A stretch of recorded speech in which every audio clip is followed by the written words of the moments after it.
La famille a organisé les 100 ans de mon grand-père. Mon mari m'a forcé à partir en disant que tout était faux. 5 minutes plus tard, j'appelais la gendarmerie.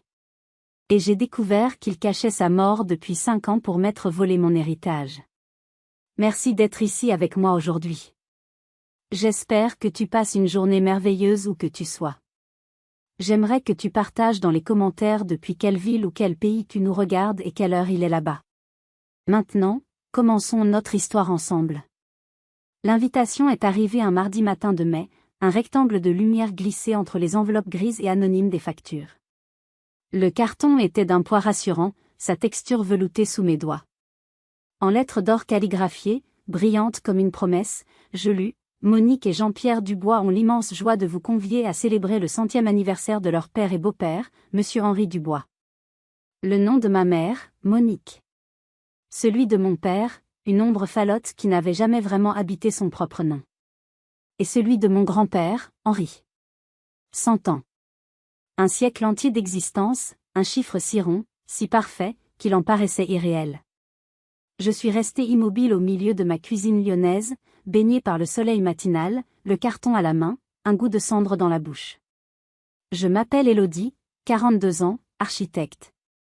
J'ai une vie que j'ai bâtie avec soin, comme les maisons que je dessine, des fondations solides, des lignes claires, des espaces ouverts à la lumière. Mon mari, Marc, est le pilier central de cette construction. Notre appartement est notre sanctuaire, à des centaines de kilomètres de la Provence, de cette terre de soleil et de secrets où j'ai grandi. Cette distance n'est pas un hasard, c'est une forteresse que j'ai mis 24 ans à ériger, pierre par pierre, silence par silence. Pour le monde, je suis la réussite. Pour ma famille, je reste à jamais celle qui a fui. Le canard noir. L'exilé. Ma mémoire est une galerie de portraits aux contrastes violents. Le jour de mes 18 ans, mon père me tendant une valise en simili-cuir élimé, son regard fuyant. Il est temps que tu apprennes la vie, avait-il marmonné. Pas un mot de ma mère, pas une larme, juste le bruit de la porte d'entrée se refermant sur mon dos, un son sec, définitif. 2 ans plus tard, le départ de ma sœur Sophie pour l'université de Marseille, à 1 heure de route à peine, s'était transformé en drame shakespearien. Ma mère, en larmes, s'accrochait à son bras. Ne pars pas, ma chérie, ta chambre est ici. On se débrouillera, reste avec nous. Sophie, la jolie, la douce, le soleil autour duquel toute la famille tournait, était restée. Elle n'était jamais vraiment partie. Mon seul allié, ma seule lumière dans cette enfance en demi-teinte, c'était lui. Pépé Henri. Après mon départ, il était devenu ma bouée de sauvetage secrète. Discrètement, dans des enveloppes Kraft qui sentaient bon le papier vieilli, il me glissait quelques billets. Jamais beaucoup. Juste assez pour m'empêcher de sombrer, pour payer ce loyer en retard, pour remplir ce frigo trop vide. Chaque envoi était accompagné d'un petit mot, tracé de son écriture anguleuse et tremblante, des mots qui valaient tout l'or du monde: tiens bon, ma grande. Je suis fière de toi. Il sentait le bois de cèdre, la terre humide et la verveine. Il m'avait appris à écouter le silence des vignes, à reconnaître un bon vin à sa couleur, à trouver la beauté dans la rugosité d'une planche de chêne. Et puis, il y a 5 ans, le mur s'était dressé. Un mur de silence, de prétextes, de mensonges polis. Il est très fatigué, Élodie. Ce n'est pas une bonne journée pour lui. Le médecin a dit, repos complet. J'avais insisté, supplié, puis, lassé de me heurter à l'irritation à peine voilée de ma mère, j'avais fini par capituler, rongeant mon frein et ma culpabilité. Je m'étais persuadé qu'ils avaient raison, qu'à son grand âge, il avait le droit de se retirer. Mais une petite voix, tenace, me murmurait que quelque chose n'allait pas. Marc entra dans la cuisine, attiré par mon silence prolongé. Il prit le carton, ses sourcils se fronçant à mesure qu'il lisait. 100 ans, dit-il, son ton neutre mais son regard acéré. Impressionnant. Mais... Il leva les yeux vers moi, et je vis l'incompréhension, la même qui me rongeait. Laisse-moi récapituler. Pendant 5 ans, soit 1825 jours, ton grand-père a été jugé trop fragile pour un appel FaceTime de 10 minutes. Et là, soudainement, il est assez en forme pour une garden party avec 100 invités, l'orchestre et les petits fours? La logique m'échappe, Élodie. Il avait verbalisé l'absurdité de la situation avec une précision chirurgicale. C'était plus que bizarre. C'était une insulte à mon intelligence. Je sais, ai-je soufflé. C'est complètement insensé. C'est une provocation, a-t-il corrigé. Il te teste. Ou alors, il te convoque. Je me suis laissé tomber sur une chaise. L'envie de déchirer le carton, de le jeter et de retourner à mes plans d'architecte était immense. Mais l'image de mon grand-père, de ses mains noueuses sur les miennes, de son sourire malicieux, était plus forte. C'était peut-être la dernière fois. La toute dernière chance. Il faut que j'y aille, Marc. Je dois le voir. Il a poussé un long soupir, non pas d'agacement, mais de pure inquiétude. Il a contourné la table et a posé ses mains sur mes épaules. Je sais. Je ne te demanderai jamais de ne pas y aller. Et je viens avec toi. Mais je te demande une chose, Élodie. Sois une architecte. Observe les fondations, cherche les fissures. Ne te laisse pas aveugler par l'émotion. Si quelque chose, n'importe quoi, te semble faux, on plie bagage. Sans un mot. Promis? J'ai hoché la tête, le cœur lourd d'un pressentiment tenace, froid et désagréable comme un courant d'air. Nous allions retourner sur la scène de mon enfance, dans ce domaine baigné de lumière au nom si cruellement ironique, le domaine de la clarté. La longue allée de cyprès qui menait au domaine était comme un tunnel végétal nous aspirant vers le passé. Au bout, la bâtisse en pierre ocre se détachait sur le ciel d'un bleu presque violent, immuable. C'était la maison de Pépé Henry, celle qu'il avait dessinée et construite, mais en descendant de voiture, un sentiment d'étrangeté m'a saisi. Le son feutré d'un trio de jazz flottait dans l'air chaud, se mêlant au rire cristallin et au tintement de verre. Des voitures allemandes rutilantes étaient garées à la place des vieilles camionnettes des vignerons. C'était une fête de magazine, une réception ostentatoire, à des années-lumière de la simplicité et de l'authenticité de mon grand-père. Ma mère, Monique, nous a interceptés avant même que nous ayons atteint le perron. Telle une reine accueillant des vassaux, elle portait une robe de soie d'un bleu profond qui mettait en valeur le lourd collier de perles à son cou. Son sourire était une œuvre d'art, parfaitement dessinée, mais qui ne parvenait pas à atteindre ses yeux. Élodie. Mon Dieu, tu es venue. Quelle merveilleuse surprise. Son étreinte fut brève, rigide, un simple contact de joue parfumée au Chanel numéro 5. Elle accorda à Marc un signe de tête distant, son regard balayant déjà les environs, s'assurant que chaque détail de sa mise en scène était parfait. Tu es magnifique, maman. C'est une réception incroyable. Il faut bien ça pour un centenaire, n'est-ce pas, répondit-elle d'un ton léger. Nous avons mis les petits plats dans les grands. Tout ça, c'est pour lui montrer à quel point nous l'aimons. Ces mots sonnaient faux, comme une réplique apprise par cœur. J'ai cherché ma sœur du regard. Sophie se tenait près du buffet, à côté de son mari, Pierre. Elle riait un peu trop fort à une de ses plaisanteries. Quand elle m'a vue, son rire s'est figé. Elle m'a fait un petit signe de la main, presque coupable, avant de se replonger dans une conversation animée avec un couple que je n'avais jamais vu. Pierre, lui, m'a toisé de haut en bas, un petit sourire suffisant aux lèvres. En costume de lin et mocassin de luxe, il avait l'air d'un coq en pâte. Il était chez lui, et il tenait à ce que je le sache. Ils avaient tous l'air d'être chez eux. Ils avaient envahi l'espace, digéré l'héritage de mon grand-père avant même qu'il ne soit parti. Allons boire quelque chose, a murmuré Marc à mon oreille, sentant mon malaise. Nous nous sommes frayés un chemin dans la foule. J'entendais des bribes de conversation, des histoires de bourse, de vacances aux Maldives, de rénovations coûteuses. Ces gens n'étaient pas les amis de mon grand-père. Ses amis étaient des vignerons, des artisans, des gens du village. Ceux-là étaient les relations de ma mère, le public de sa grande performance. Je me sentais comme une anthropologue étudiant une tribu inconnue. Alors que je prenais une flûte de champagne d'un plateau, une main ridée mais ferme s'est posée sur mon avant-bras. Élodie, ma petite, c'est bien toi. Je me suis retournée pour faire face au visage familier et bienveillant de Madame Leclerc, notre voisine de toujours. Ses yeux bleus, vifs comme ceux d'un oiseau, me scrutaient avec une intensité affectueuse. Madame Leclerc. Quel bonheur de vous voir ici. Son sourire ne masquait pas l'inquiétude dans son regard. Elle m'a entraîné légèrement à l'écart, près d'un massif de lauriers roses. Le bonheur est partagé, mon enfant. Mais dis-moi. Elle a baissé la voix, jetant un regard méfiant autour d'elle. Fais attention à toi. Rien n'est plus comme avant ici. L'atmosphère est pesante. Mon cœur a raté un battement. Que voulez-vous dire? Oh, je ne sais pas trop. Ce sont des impressions de vieille femme, peut-être. Mais ton grand-père, il y a quelque chose qui ne va pas, elle a marqué une pause, cherchant ses mots. La dernière fois que je l'ai vu se promener, tu sais, comme il aimait le faire, entre ses rangs de vignes, c'était à l'automne. Il y a bien 5 ans. Il m'avait dit qu'il était inquiet. Inquiet pour l'avenir du domaine, pour toi. Il disait que ta mère et ta sœur avaient changé, qu'elles ne voyaient plus que l'argent.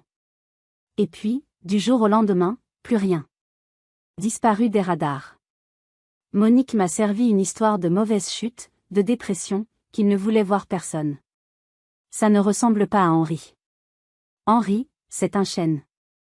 Même fatigué, un chêne ne se cache pas, elle m'a serré la main, ses doigts secs et chauds.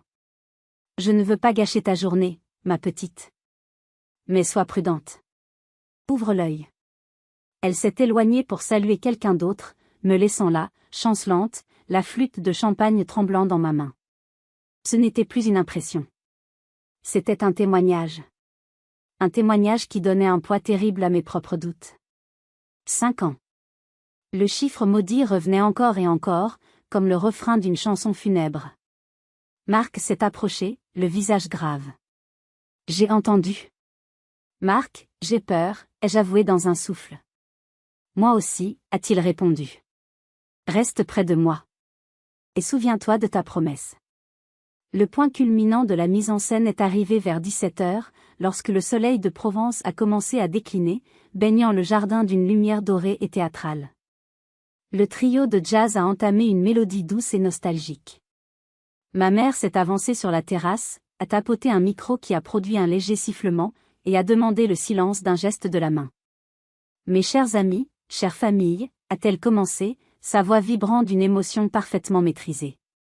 En ce jour exceptionnel, nous sommes réunis pour célébrer non seulement un homme, mais un siècle d'histoire, de travail et d'amour. Le moment que nous attendons tous est arrivé. Pour son 100e anniversaire, veuillez faire un triomphe à l'homme de nos vies, mon père, notre pépé, Henri. Sur son signal, 2 jeunes serveurs en livrée ont poussé un lourd fauteuil roulant depuis l'intérieur de la maison. Un tonnerre d'applaudissements a éclaté, des « bravo » et des « joyeux anniversaire » ont fusé de la foule. Et au milieu de ce tumulte, il est apparu. L'homme dans le fauteuil. Il était vêtu d'un costume en tweed clair, d'une chemise d'un blanc immaculé et d'un nœud papillon. Ses cheveux argentés, un peu trop abondants, étaient coiffés en arrière. Il avait l'air, en bonne santé. Remarquablement en bonne santé. Son visage, bien que ridé, était plein, ses joues avaient une couleur rosée que l'on voit rarement chez les centenaires. Il a esquissé un sourire vague et a levé une main gantée de blanc dans un salut royal et distant. Son regard, derrière des lunettes à monture d'écaille, balayait la foule sans se fixer sur personne, un regard vide, opaque, comme celui d'une statue. Un froid polaire m'a envahi. C'était un choc physique, comme si on m'avait plongé dans une eau glacée. Ce n'était pas lui. Ce n'était pas le visage de mon grand-père. Les yeux de Pépé Henri pétillaient, même les jours de grande fatigue. Ils étaient des fenêtres ouvertes sur un esprit vif et malicieux. Les yeux de cet homme étaient des vitres sans teint. J'ai scruté son visage, désespérément, cherchant un détail familier, une ride, une expression, n'importe quoi. Rien. Mon cerveau refusait d'accepter ce que mes yeux voyaient. C'était impossible. C'était absurde. Pépé, ai-je laissé échapper, un cri étranglé. La tête de l'homme s'est tournée mécaniquement dans ma direction, sans la moindre lueur de reconnaissance. Ma mère, qui s'était postée à côté du fauteuil, s'est immédiatement penchée vers moi, son sourire de façade se tendant légèrement. Il n'entend presque plus, ma chérie, a-t-elle murmuré pour que seule une partie de l'assistance l'entende. Et la mémoire, tu sais ce que c'est à cet âge. Il a ses bons et ses mauvais jours.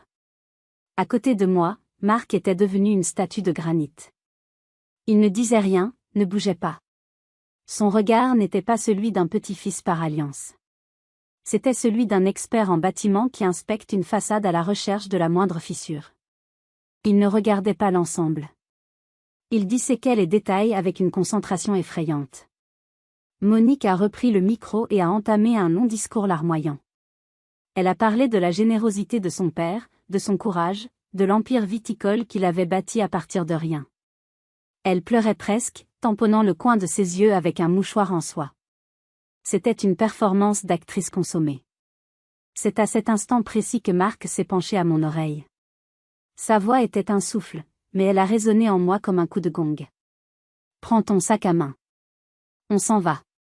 Tout de suite. Lève-toi tranquillement, souris, et marche vers la sortie. Fais comme si tu allais aux toilettes. Ne te retourne pas, je l'ai regardé, abasourdi. Marc, mais... Élodie, je t'en supplie. Fais-moi confiance. C'est important. C'est vital. Le calme absolu, presque inhumain, dans sa voix a anéanti mes dernières hésitations. Le doute instillé par Madame Leclerc, le regard vide de cet homme, les incohérences, tout a fusionné en une certitude monstrueuse. J'ai hoché la tête. Alors que ma mère continuait son éloge funèbre déguisé, j'ai forcé mes yeux à retourner sur l'imposteur. Je n'étais plus la petite fille en quête de souvenirs. J'étais l'architecte qui cherchait le défaut de construction. Et je l'ai trouvé. Un détail minuscule, un détail que seul un membre de la famille pouvait connaître. La chevalière. La lourde bague en or gravée des initiales, HD, que mon grand-père ne quittait jamais. L'homme la portait, oui. Mais il la portait à l'annulaire de la main droite. Une vague de nausée m'a submergée. Mon grand-père, depuis aussi loin que je me souvienne, l'avait toujours porté à l'auriculaire de la main gauche. Je pouvais encore sentir le contact froid et lisse du métal contre ma paume d'enfant. C'était une certitude gravée dans ma mémoire sensorielle. Mon souffle s'est bloqué dans ma poitrine. Ce n'était pas une erreur. Ce n'était pas un oubli. C'était la signature de l'imposture. J'ai attrapé mon sac. J'ai pris le bras de Marc. Allons-y, ai-je murmuré. Nous nous sommes levés sans un bruit. Personne n'a prêté attention à nous, tous les regards étant captivés par le spectacle. En nous dirigeant vers la sortie, nos chemins se sont croisés. J'ai levé les yeux et j'ai vu Sophie, ma sœur. Elle me regardait partir. Et dans son regard, il n'y avait pas de la surprise ou de l'incompréhension. Il y avait une panique abjecte. Et une culpabilité si écrasante qu'elle en était presque palpable. Elle savait. Elle savait tout. Le crissement des pneus sur le gravier de l'allée semblait assourdissant dans le silence qui s'était installé entre nous. Marc conduisait avec une concentration féroce, ses mains agrippées au volant comme s'il craignait que la voiture ne dévie de sa trajectoire d'elle-même. Je fixais la route qui défilait, mais mon esprit était resté là-bas, sur cette terrasse, face à cet homme qui avait volé le visage de mon grand-père. Une fois sur la petite route départementale, loin des regards, Marc s'est brutalement garé sur le bas-côté, à l'ombre d'un pin parasol dont les aiguilles frémissaient dans la brise chaude. Il a coupé le contact. Le chant assourdissant des cigales a remplacé le ronronnement du moteur. Ce n'est pas lui, a-t-il affirmé, sa voix rauque. Ce n'était pas une question, mais le constat final d'une expertise. Non, ai-je répondu, ma propre voix n'étant qu'un souffle étranglé. Ce n'est pas lui. Sa bague, il l'a portée à la mauvaise main. Au mauvais doigt. Marc a frappé le volant d'un coup sec. Merde. J'en étais sûr. Il s'est tourné vers moi, ses yeux brillants d'une colère froide. Les oreilles. C'est la première chose que j'ai vue. J'ai passé 2 heures hier soir à scanner vos vieilles photos de famille. Ton grand-père avait les lobes d'oreilles attachés, une particularité génétique. Cet homme a les lobes parfaitement décollés. Et la cicatrice, Élodie, la petite cicatrice blanche au-dessus de son sourcil gauche? Celle qu'il s'était faite en tombant de l'échelle dans la grange? Elle a disparu. Comme par magie. Et il est droitier. Je l'ai vu prendre son verre de la main gauche. Un droitier contrarié, peut-être, mais un gaucher quand même. Chaque détail qu'il énumérait était un coup de marteau sur le cercueil de mon incrédulité. C'était un plan. Un plan audacieux, insensé, mais méticuleusement préparé. C'est mon oncle Gérard, ai-je murmuré, le nom me brûlant les lèvres. Le frère de ma mère, la brebis galeuse, le joueur, celui qui avait toujours eu une ressemblance troublante avec Pépé Henri jeune. C'est la seule explication plausible, a convenu Marc. Ils ont dû le maquiller, le vieillir.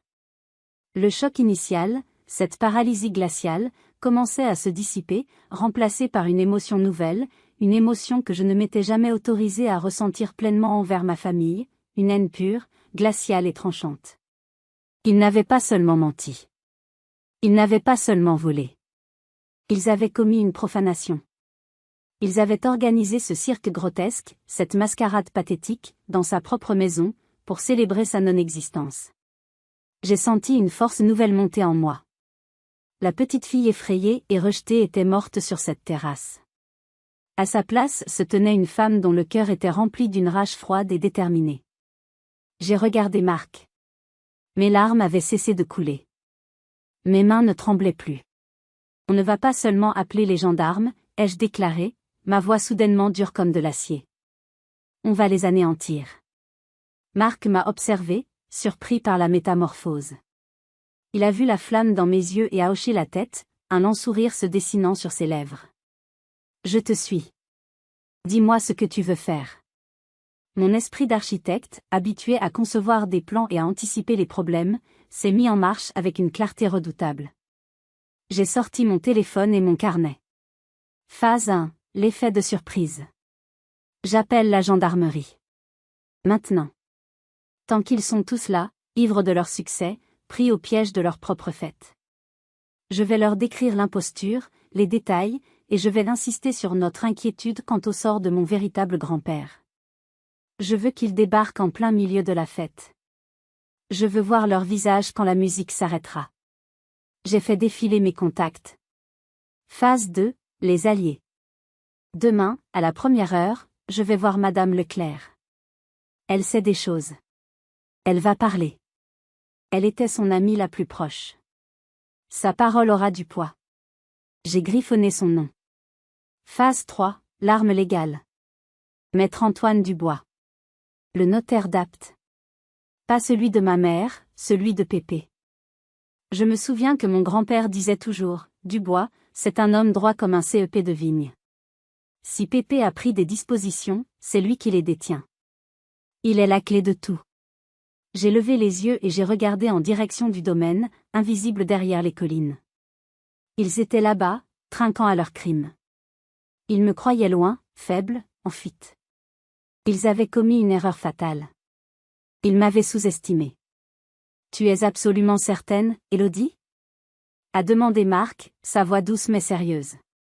Une fois cet appel passé, c'est une déclaration de guerre. Marc, la guerre a été déclarée il y a bien longtemps. Je n'étais juste pas au courant. Ce soir, je ne fais que rendre les coups.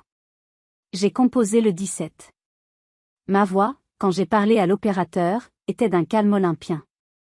J'ai expliqué qui j'étais, où j'étais, et ce que je venais de voir. J'ai détaillé les faits, sans émotion, comme si je décrivais les plans d'un bâtiment. J'étais devenue une machine de guerre froide.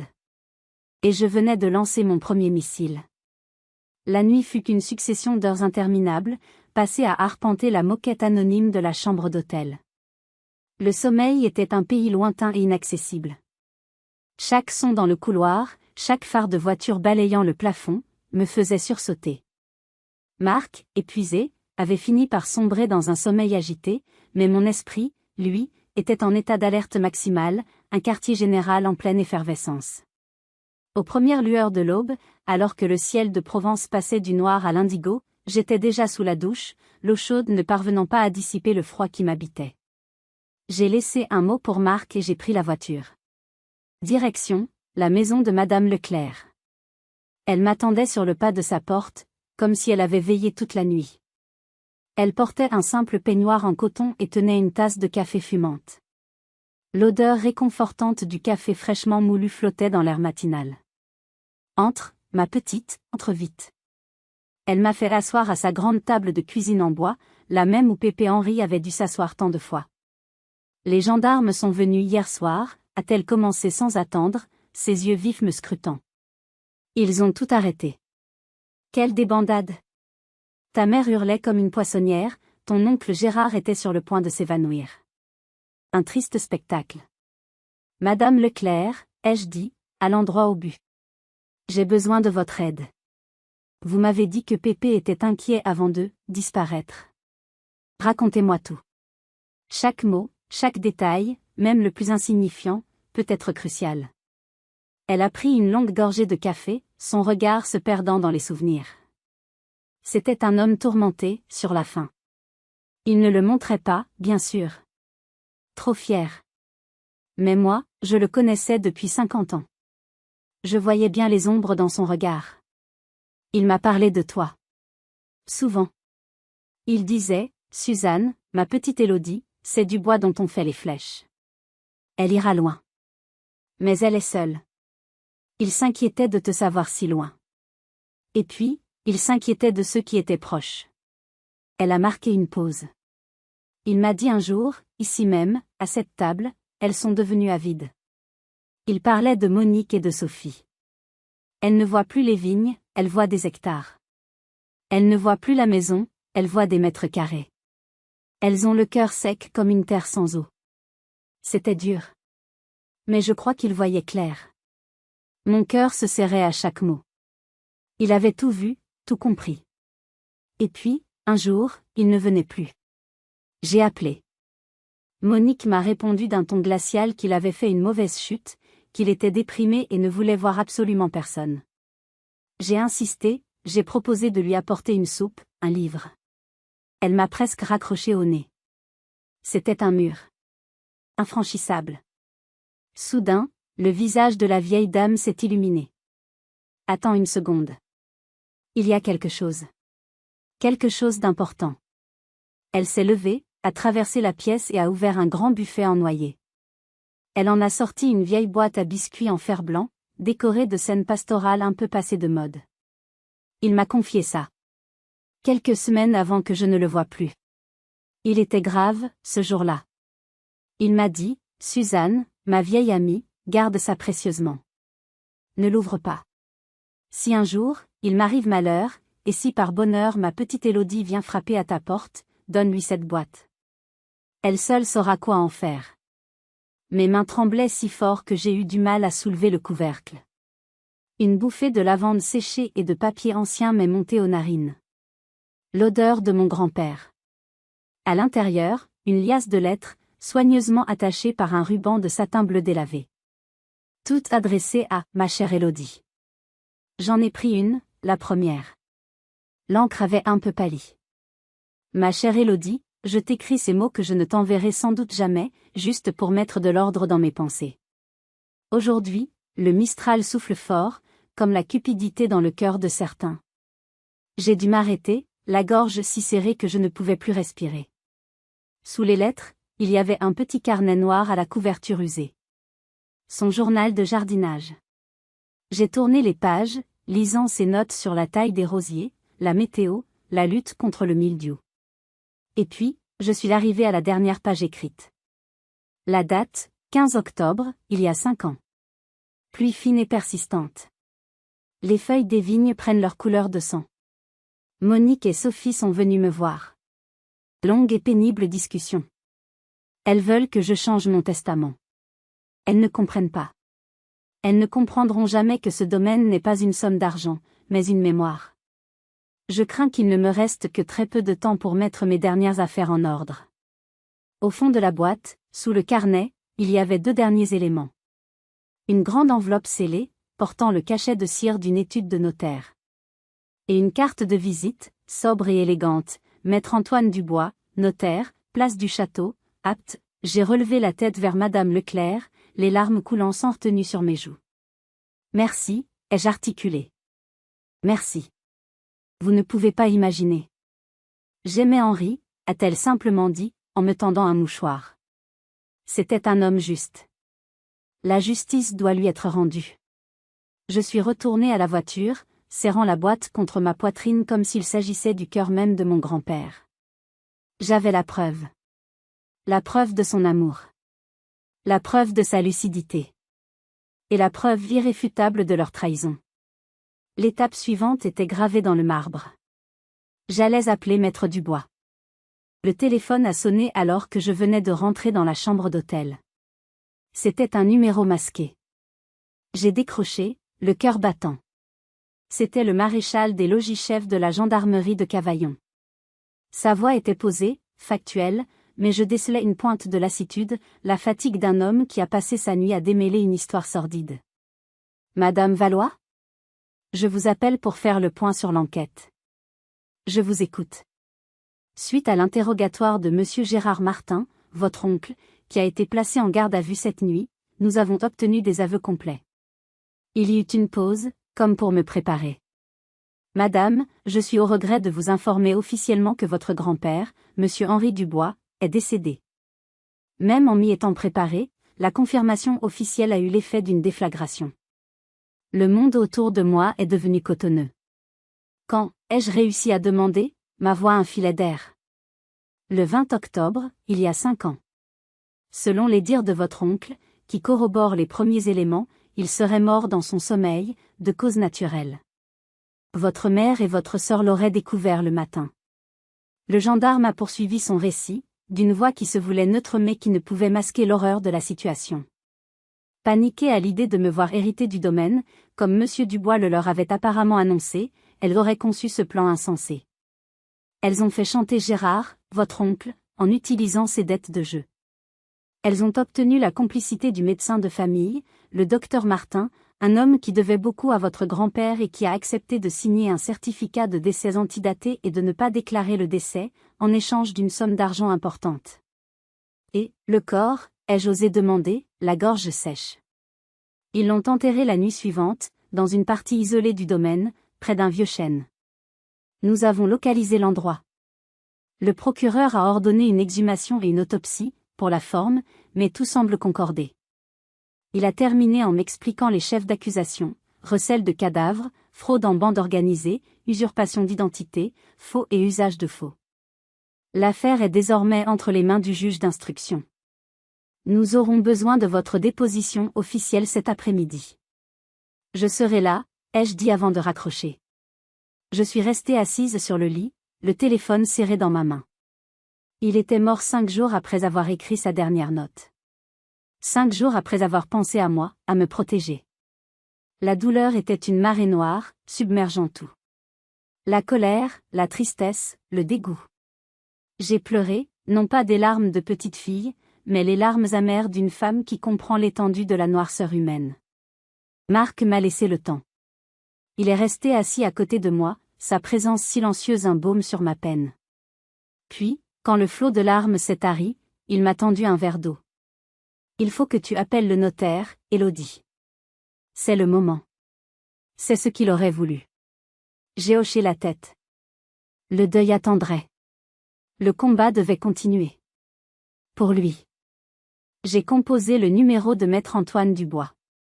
Sa secrétaire, à l'énoncé de mon nom, a semblé surprise même à passer la communication sans attendre. Mademoiselle Valois ? Antoine Dubois à l'appareil. Je suis soulagée d'avoir enfin de vos nouvelles. Sa voix était chaude, posée, celle d'un homme habitué aux tempêtes. Maître, ai-je commencé, je viens d'apprendre la vérité. Mon grand-père est décédé il y a 5 ans. Un long soupir a traversé le téléphone. Je m'en doutais. Je le craignais depuis si longtemps. Mademoiselle, j'ai tout tenté pour vous joindre. J'ai écrit, j'ai appelé. Votre mère m'a servi un tissu de mensonges. Que vous aviez déménagé en Australie, que vous aviez coupé tous les ponts, que vous ne vouliez plus entendre parler de la France. Elle m'a même fourni une fausse adresse à Perth. C'était un mur. La perversité de leur plan était sans limite. Ils ont menti sur tout, maître. Absolument tout. Je le comprends maintenant. Écoutez-moi attentivement, mademoiselle Valois. Votre grand-père était un homme d'une prudence et d'une intelligence remarquables. Il avait vu leur cupidité grandir. Il y a près de 6 ans, il est venu me voir. Il a rédigé un Nouveau Testament, holographe, qu'il a déposé en mon étude. Il annule et remplace toute disposition antérieure. Il est ici, dans mon coffre, en parfaite sécurité. Mon souffle s'est suspendu. Que dit ce testament? Il est très simple, mademoiselle. Il vous lègue l'intégralité de son patrimoine. Le domaine de la clarté, les vignes, les bâtiments, les comptes bancaires, les placements financiers. Tout. Il fait de vous sa seule et unique héritière. Il m'avait précisé qu'il avait eu une discussion très claire avec votre mère à ce sujet. Il voulait que les choses soient transparentes.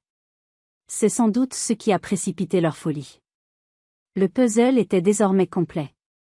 Chaque pièce, même la plus monstrueuse, avait trouvé sa place. J'avais les faits. J'avais les preuves matérielles. Et maintenant, j'avais la loi de mon côté.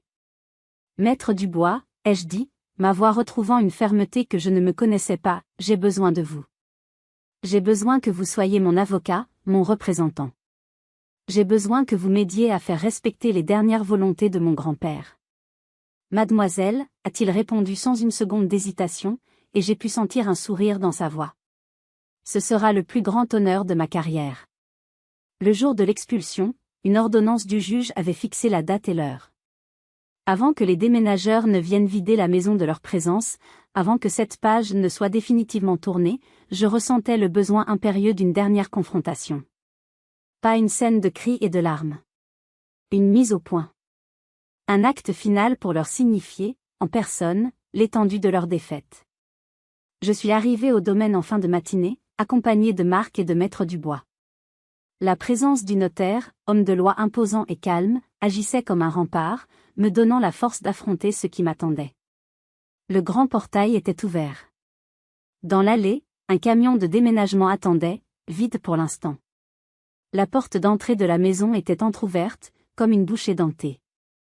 Des cartons éventrés jonchaient le vestibule, dans un désordre qui témoignait de la panique et de la précipitation de leur départ. Ils étaient tous les quatre dans le grand salon, la pièce où s'était tenue la fête. Ma mère, Monique, se tenait droite comme un « i » près de la cheminée de marbre, son visage un masque de défi et de haine.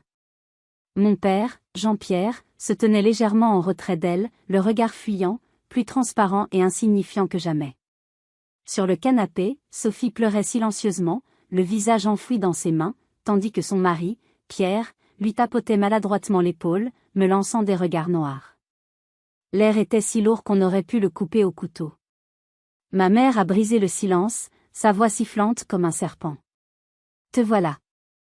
La grande gagnante. Tu viens savourer ton triomphe? Te repaître de notre malheur? Non, ai-je répondu d'une voix posée, en m'avançant au centre de la pièce. Je les ai regardés un par un. Je viens vous regarder dans les yeux une dernière fois. Tu n'as donc aucune pitié?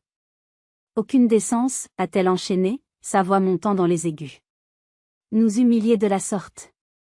Appeler les gendarmes. Nous jeter à la rue. Ta propre famille. Un rire sec, sans joie, m'a échappé. Ma famille? Tu oses prononcer ce mot? De quelle famille parles-tu, Monique? Celle qui enterre son patriarche la nuit, comme un animal, sans prière et sans cercueil? Celle qui danse et boit du champagne pour célébrer un mensonge? Celle qui vole une petite fille de son deuil et un homme de sa dignité? Non, ne me parle pas de famille. Vous n'êtes qu'une association de malfaiteurs. Le visage de mon père est devenu cireux. Sophie a redoublé de sanglots. Seule ma mère m'a fait face, ses yeux noirs lançant des éclairs. Tu ne sais rien de ce que nous avons enduré, a-t-elle crié. Toi, la grande dame de Lyon. Tu es partie, tu nous as laissé nous débrouiller avec un vieil homme malade et ses caprices. Ce domaine, cet argent, c'était notre compensation. Notre dû pour toutes ces années de sacrifice. Le sacrifice, ai-je répété, sentant la colère monter en moi comme une lave en fusion. Quel sacrifice? Celui de l'isoler du monde? De filtrer ses appels? De le réduire au silence en attendant qu'il meure pour pouvoir mettre la main sur son argent? Vous n'avez pas pris soin de lui. Vous l'avez mis en cage. Tu as profané sa mémoire, tu as piétiné son nom, tu as menti, tu as volé. Tout ça pour l'argent. C'est à ce moment que son masque de dignité outragée a volé en éclats. Elle a fait un pas vers moi, le visage tordu par une rage pure. Et alors? Oui. Pour l'argent. L'argent qu'il voulait te donner à toi. L'ingrate. L'égoïste qui n'a jamais été là. Cet argent nous revenait de droit. Elle a eu un ricanement hideux, un son qui m'a glacé les os. Ta seule erreur, ma pauvre fille, ça n'a pas été d'appeler les flics. Ta seule erreur, c'est d'être revenue. Tu n'aurais jamais dû revenir. La vérité de sa pensée, crue, brutale, venait d'être exposée à la lumière du jour. Il n'y avait aucun regret. Juste la haine de s'être fait prendre. Sophie s'est alors levée, chancelante, le visage bouffi de larmes. Élodie, je t'en supplie. Pardonne-moi. Je suis tellement désolée. Je n'ai pas eu le courage. J'avais peur. Je me suis tournée vers elle, mais la pitié que j'aurais pu ressentir s'était évaporée, remplacée par un mépris froid. Le courage? Tu as eu le courage de profiter de son argent pendant 5 ans. Tu as eu le courage de sourire à sa fausse fête d'anniversaire. Tu as eu le courage de me mentir au téléphone. Alors ne me parle pas de courage. Garde tes larmes, Sophie. Elles ne laveront pas la saleté de tes mains. Tu es aussi coupable qu'elle. Elle a reculé comme si je l'avais frappée et s'est effondrée à nouveau sur le canapé. Je me suis retournée une dernière fois vers ma mère. C'est fini, ai-je dit, chaque mot pesé, définitif. Vous avez tout perdu. La maison, l'argent, et le peu d'honneur qu'il vous restait. J'espère que vous profiterez bien de votre nouvelle vie. Vous l'avez amplement mérité. Sans attendre de réponse, j'ai tourné les talons. Maître Dubois et Marc m'ont emboîté le pas. En quittant le salon, j'ai entendu ma mère hurler mon nom, un cri de rage impuissante qui s'est brisé contre les murs. Je n'ai pas ralenti. J'ai traversé le vestibule en désordre, j'ai franchi le seuil de la porte, et je suis sorti dans la lumière éclatante du soleil de Provence, laissant l'ombre et le poison de cette famille derrière moi, pour de bon. La confrontation fut une catharsis, mais la guerre n'était pas terminée. La bataille suivante se jouerait dans l'arène aseptisée et formelle du palais de justice d'Avignon. L'affaire du « faux centenaire de Provence », comme la presse locale l'avait baptisé avec un goût certain pour le macabre, était devenue le feuilleton de l'été dans la région. Le nom Dubois, autrefois synonyme de réussite viticole et de respectabilité, était désormais traîné dans la boue, associé à la cupidité, au mensonge et à la profanation. Des journalistes faisaient le pied de grue devant le domaine, espérant une photo, une déclaration. Sur les forums internet et les réseaux sociaux, les jugements allaient bon train, me dépeignant tour à tour en Jeanne d'Arc vengeresse ou en fille cupide et sans cœur. J'ai rapidement appris à construire une bulle autour de moi, à ne plus lire, à ne plus écouter. La seule opinion qui comptait était celle de Marc, de Maître Dubois, et la petite voix intérieure qui me disait que je faisais ce qui devait être fait. Le procès s'est ouvert 6 mois plus tard, dans une salle d'audience bondée et étouffante. Voir ma mère, mon père et ma sœur s'avancer pour s'asseoir sur le banc des accusés a été un spectacle étrange et poignant. Ils semblaient avoir vieilli de 10 ans. Leurs vêtements sombres, leurs visages tirés et leurs regards fuyants contrastaient violemment avec l'arrogance qu'ils affichaient quelques mois plus tôt. Ils étaient devenus des figures pitoyables. Lorsque le greffier a appelé mon nom et que je me suis avancé vers la barre des témoins, un silence pesant s'est abattu sur la salle. J'avais préparé mon témoignage avec Maître Dubois, non pas pour apprendre un texte, mais pour structurer ma pensée. Je voulais être factuelle, précise, et laisser les faits parler d'eux-mêmes. J'ai parlé d'une voix claire et posée. J'ai raconté mon enfance, l'amour de mon grand-père, mon départ, puis les 5 années de silence et de prétexte. J'ai décrit la fête, le choc, la chevalière à la mauvaise main. J'ai raconté ma découverte de la boîte en fer blanc, des lettres, du testament. Pendant tout mon témoignage, je n'ai pas jeté un seul regard vers le banc des accusés. Je m'adressais à la cour, aux juges, aux jurés. Je parlais pour que la vérité de mon grand-père soit enfin inscrite dans les annales de la justice.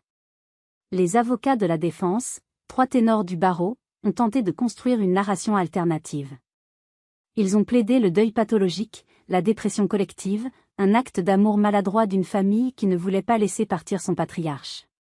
Ils ont essayé de me dépeindre comme une étrangère, une fille distante qui ne pouvait pas comprendre les liens complexes et la douleur de ceux qui étaient restés. C'était une tentative désespérée et insultante. Maître Dubois, lors de sa plaidoirie, a été magistral. Avec un calme olympien et une logique implacable, il a démonté leur château de cartes. Il a présenté les preuves de la préméditation, les retraits d'argent liquide juste après le décès, les recherches Internet sur la conservation des corps, le chantage exercé sur mon oncle. Il a lu des extraits des lettres de mon grand-père, sa voix emplissant la salle d'audience de la lucidité et de l'amour de cet homme trahi. Il a conclu en disant « Mesdames et messieurs les jurés, ne vous y trompez pas. Il ne s'agit pas ici d'un deuil difficile. Il s'agit d'une conspiration sordide, motivée par le plus vieux des péchés, l'avarice. » Le verdict est tombé après 2 longues journées de délibération. Ils ont été reconnus coupables de tous les chefs d'accusation. Je m'attendais, je l'avoue, à une peine de prison ferme. Une sanction exemplaire. Mais la justice a ses propres arcanes. Leur casier judiciaire vierge, leur bonne insertion sociale avant l'affaire, l'absence de violence physique directe. Le président de la Cour a prononcé une sentence qui m'a laissé avec un goût d'inachevé. 3 ans de prison, mais intégralement assortie d'un sursis avec mise à l'épreuve de 5 ans.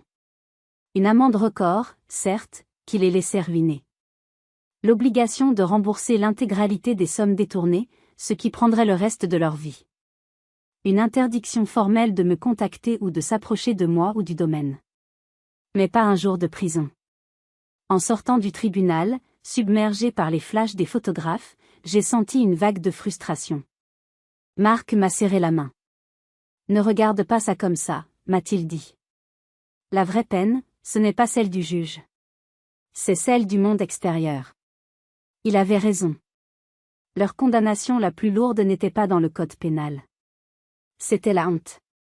La ruine sociale. Dans le microcosme de la Provence, où les réputations se font et se défont en un murmure, ils étaient devenus des parias, des lépreux. C'était leur prison à ciel ouvert, une prison dont les murs étaient faits du regard des autres. Et de celle-là, ils ne s'évaderaient jamais. Les semaines qui ont suivi le verdict ont été un tourbillon de formalités administratives. Maître Dubois a géré la succession avec une efficacité redoutable, et un jour, il m'a convoqué à son étude pour me remettre un énorme trousseau de clés anciennes et un épais dossier contenant les titres de propriété. J'étais officiellement la gardienne du domaine de la clarté. Y retourner seule pour la première fois fut une expérience étrange, presque irréelle. En franchissant le grand portail, ce n'était plus en tant que visiteuse, ni en tant que guerrière, mais en tant que maîtresse des lieux. La maison était vide, silencieuse, mais elle semblait encore vibrer des échos du drame. L'air était confiné, sentant la poussière et l'abandon. Des traces de l'enquête étaient encore visibles, un ruban de la gendarmerie oublié sur une porte, des marques au sol là où des meubles avaient été déplacés. C'était une scène de crime émotionnel.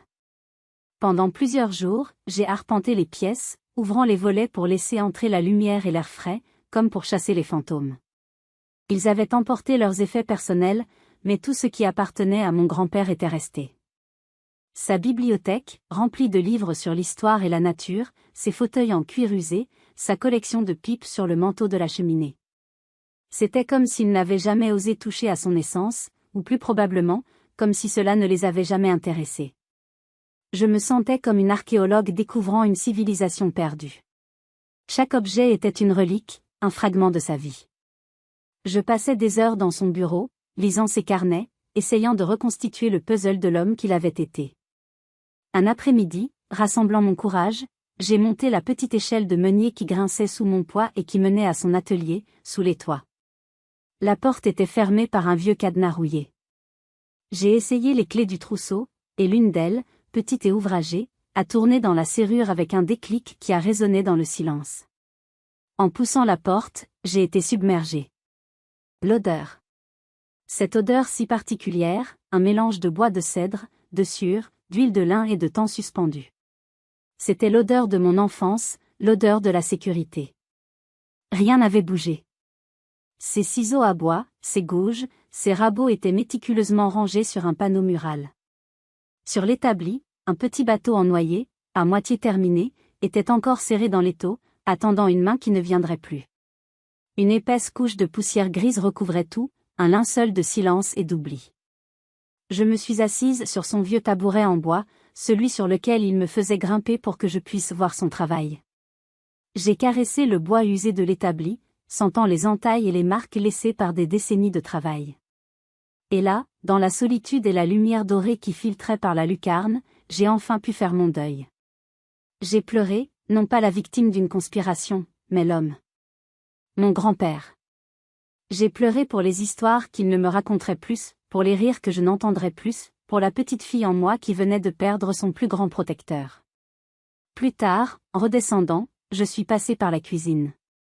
La grande table de ferme était vide, à l'exception d'une feuille de papier pliée, laissée bien en évidence au centre. Je savais de qui elle venait avant même de la toucher. C'était l'écriture anguleuse et rageuse de ma mère. Tu as toujours eu le talent de prendre ce que tu ne méritais pas profitant bien. Il y a 1 an, ces mots m'auraient transpercé. Ils auraient ravivé toutes les insécurités de mon enfance.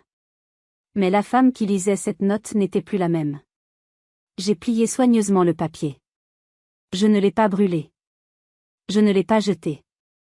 Je suis allé dans le bureau, j'ai ouvert la boîte à biscuits en fer blanc, et je l'ai glissé à l'intérieur, à côté des lettres de mon grand-père. Marc, qui venait d'arriver de Lyon pour le week-end, m'a vu faire et a froncé les sourcils. « Pourquoi tu gardes ça ? » ?»« C'est une pièce à conviction, ai-je répondu. La preuve de ce que je suis devenu. Je la garde pour ne jamais oublier. Pas leur haine. Mais la force que j'ai trouvée pour y faire face. C'est la première pierre de ma nouvelle construction. Prendre la décision de ne pas vendre le domaine fut un choc pour beaucoup, y compris pour Marc au début. Ma carrière d'architecte à Lyon était florissante. Mais l'idée de confier cette terre, cette mémoire, à des étrangers m'était physiquement insupportable. Ce lieu n'était plus une source de douleur, c'était devenu mon projet, ma mission. J'ai donc fait le grand saut.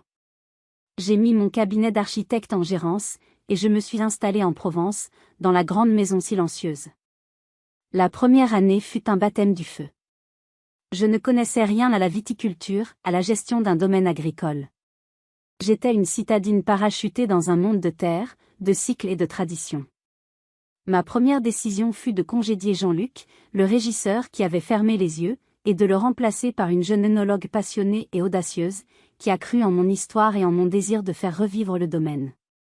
J'ai passé mes journées dans les vignes, les mains dans la terre, à apprendre à tailler, à écouter le vent, à sentir la pluie. J'ai dévoré les livres de la bibliothèque de mon grand-père sur le vin et le terroir. Je me suis senti plus proche de lui que jamais. Lentement, la maison a recommencé à vivre. J'ai fait repeindre les murs, poncer les parquets, mais j'ai gardé les meubles de mon grand-père, son âme. L'atelier sous les combles est devenu mon refuge, un lieu de méditation. J'ai même appris à travailler le bois, et j'ai fini par achever le petit bateau qu'il avait laissé sur son établi. C'était ma façon de terminer sa phrase, de continuer son œuvre. Marc, mon roc, faisait les allers-retours entre Lyon et la Provence, m'apportant son soutien indéfectible. Il s'émerveillait de ma transformation. La femme anxieuse et sur la défensive avait laissé place à une femme sereine, forte, ancrée dans sa terre. 1 an et demi après le procès, pour marquer la première vraie récolte sous ma direction, j'ai eu une idée. Je voulais créer une cuvée spéciale, un vin unique qui serait le symbole de toute cette histoire. J'ai sélectionné les raisins des plus vieilles parcelles du domaine, celles que Pépé Henry avait plantées de ses propres mains après la guerre. Un vin qui aurait la profondeur de la mémoire et la force de la vérité. J'ai travaillé pendant des semaines sur l'étiquette avec un artiste local.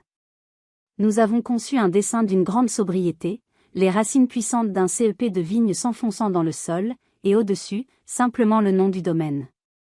Pas de chichi, pas de dorure. Juste l'essentiel. Le jour où les premières bouteilles ont été habillées, Marc était avec moi dans la fraîcheur du chai.